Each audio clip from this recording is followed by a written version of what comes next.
Today, we'll be discussing something about what are the usual things na nalihitabo sa banal ng mga Kristohanan. So before that, ang iyong para sa pagluho sa mga mga puta. Heavenly Father, Lord, thank you, God, sa ating apulo, Lord, ang abotado ng Diyos. We pray, Lord, ikaw bilang mag-bless na ninyo, God. Salamat Ginoo sa mong presensya, O Diyos, kung kami, O God, nagdaig sa mong ngalan, Lord. We believe that you are in this place, and we believe, O Lord, na ikaw, Ginoo, mag-isulti sa mga pusa, O Diyos. Pinaagi sa inyong pulong karoon, O God, ang giyapo, O Diyos, ngayon mo may hatagan, O Diyos, clear na pamunaw na, O God, kailangan mo setting heart, O Lord, you know, kanina pulong, O Diyos, mahimong kanina, Lord, natabang sa mga, O God, sa pagtinabuhin na Kristohanan, O Diyos, pagkinubuhin, kasama sa itong tinubuhin, O Diyos. Salamat, Ginoo, ako ang discuss kami, O Lord, or help us, O God, to grow more deeper, O Lord, sa ito ang presensya, O God. Balik na lang o kumaya, O God, Jesus, Amen. So, last time, ito sa first na pong message, natay ihasag ng mga examples on how to live happily this coming 2025. So, ngayon ko, katong tanan dimension dito, tanan nga na topic ako from first Sunday to second Sunday na to sa January na to nga sermons.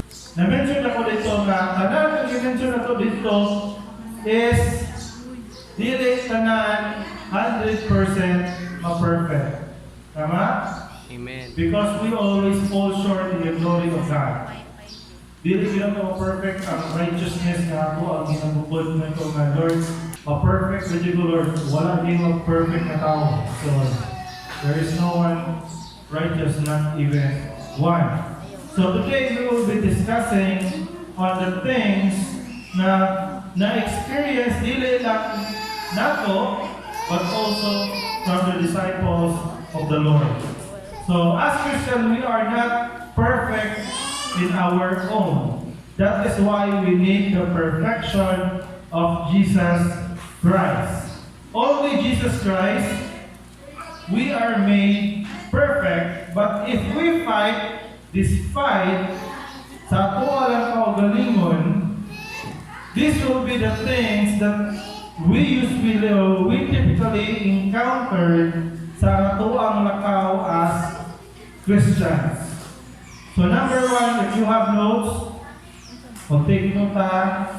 Number one, the thing that we will encounter if we are Christians, please underline the word nga encounter. So muna yung mga butang na ma-encounter na ko if Kristohanan ta. Number one, we might feel anxious like Moses. Pwede na kung mahimong anxious sama ni Moses. Exodus chapter 3 verse 11 said, But Moses said to God, "Who am I that I should go to Pharaoh and bring the Israelites out of Egypt?" So, nakita na ba rin yung verse niya? Si Moses is talking with God. Nag-istorya si Moses sa Diyos. O ang iyang usa sa mga na-brought up na question is, who am I? Dili niya siya kung kantang who am I. Pero siya mismo, anxious siya. Siya mismo, nagduwa-duwa siya, na Lord, anong ako man? Kinsa man lang diya ito, na muadto dito sa Pharaoh, aron ingnon ako sila na pagawso na ako ang mga Israelite gawa sa Egypt. Kinsa man mo maka-define kung sa yung word na anxious. According sa ko na search, ang anxious na kuno is experiencing or nag-experience of pag-worry or unease or nervousness So, kanina is typically about an event or something na naakay uncertain outcome. In short, kung naay mga butang sa pinubuhay niya, wala pa kabalo kung sa'y outcome ang naa. Ang imo ang gibati kung sa'y mahitabo, mo na itawag og anxious. Kung nag-take ka bar exam, tapos ang bar exam is wala pa migawas ang result, tapos nakulbaan na ka kung sa'y resulta, ang tawag na is anxious.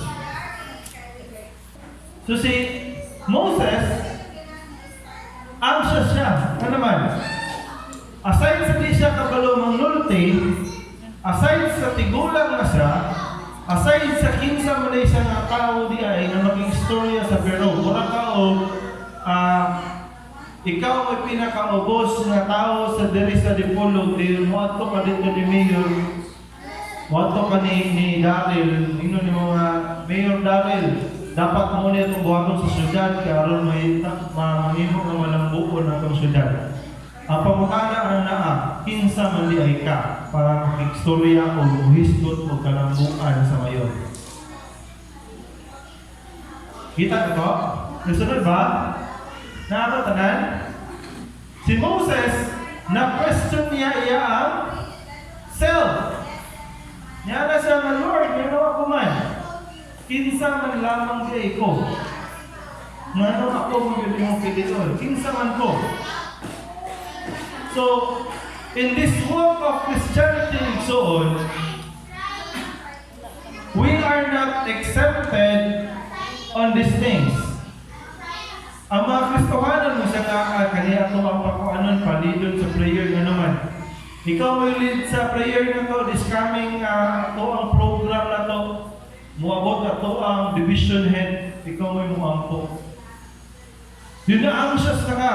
May problema na ka. Bata ka naman, matahog baka na kunay kampo. Sa simbahan, dili magalit kung kampo na dito sa altar. Makaya ba na kunay kahang ma-pull out na kuning niya nga event na sa simbahan, suso naman ko. Di makikot-tigapilog mga activities. We are not exempted on these things. In walk of Christianity, we are not exempted. We worry and we are nervous, especially on the mission that God have given to us. Especially so kung kita sama ni Moses, uncertain ta. O sa yun nga sa meaning sa anxious, it is an event or something with uncertain outcome. Especially kung subuon kasi Ginoo, kunya ikaw mismo dili pa kasigurado kung sa may outcome. Ngayon sa dito nga, anak, Edgar, adto ka balik dito sa Palawan, kay dito ka muhimo og bagong simbahan dito. A New Hope Palawan. Ikaw may mamastor dito. Nya ikaw Lord, kinsa man lamang di ko, Lord, wala na ako ka-apel o Bible school, wala na ako ka-school ng theology, wala na ako di pa dito ko kabalo mo basa, kabalo mo basa siya. Wala, example lang ba? Dili ko kabalo mo Noria, di pa dito ko kabalo mo explain, Lord, kinsa man lang di ko, Lord, nanong ako may magpadala dito magtutubod ng simbahan. Morning may mga experiences na ito mga Kristohanan. Na if we are uncertain sa kabutang ang bisog ko sa Diyos, we usually feel anxious. Isa na dali mo naka-feel na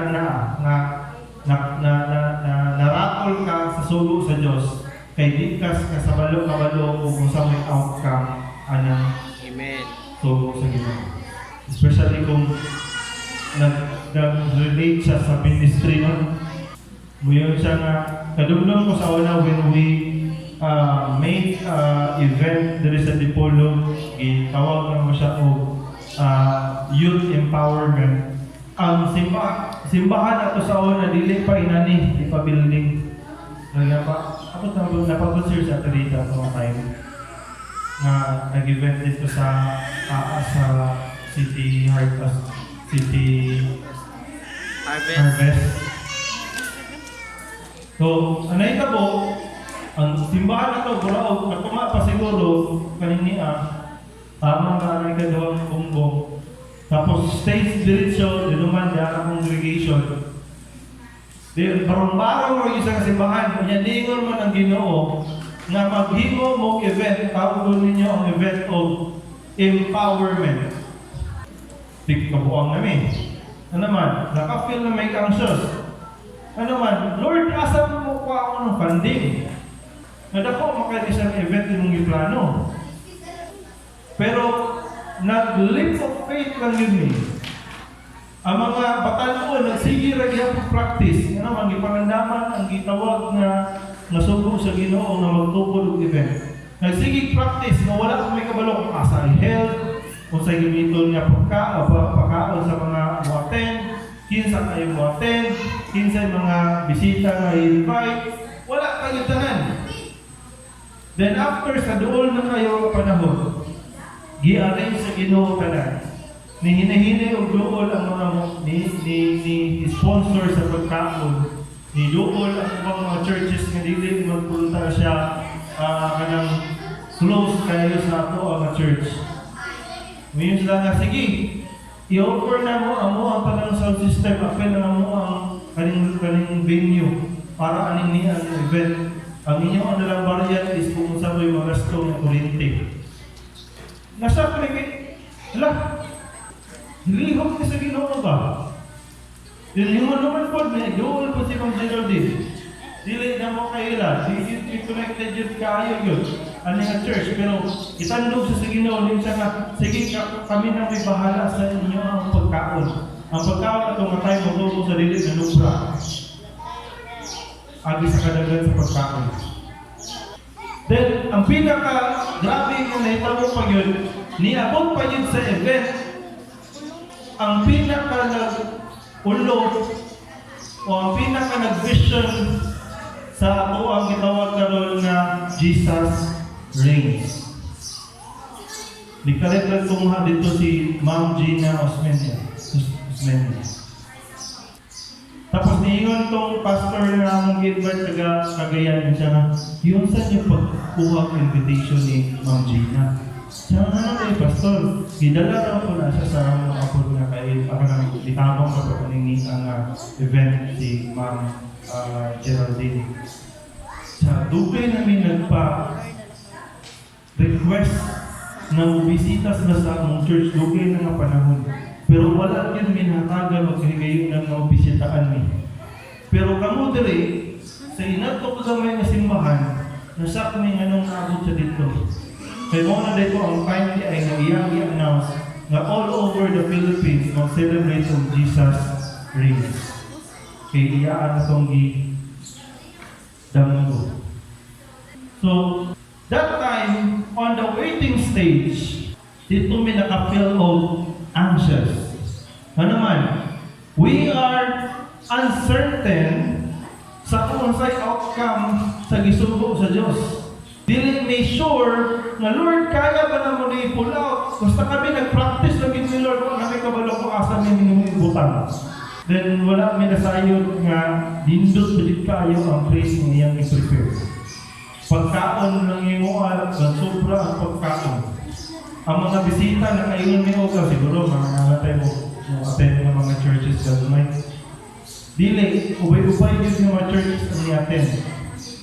Salamat sa itong buong Diyos. So, agi atong tuwa ang mga anxious na mga pagbati, although naaning worry and unease na ito nga pagbati suod, dili yun siya imposible nga bation sa usa ka Kristohanon. Kaya ang Kristohanon mubati gyud og kabalaka. Pero sa may giingon sa Ginoo, Philippians chapter 4 verse 6 to 7. My favorite ni Greggy nga verse.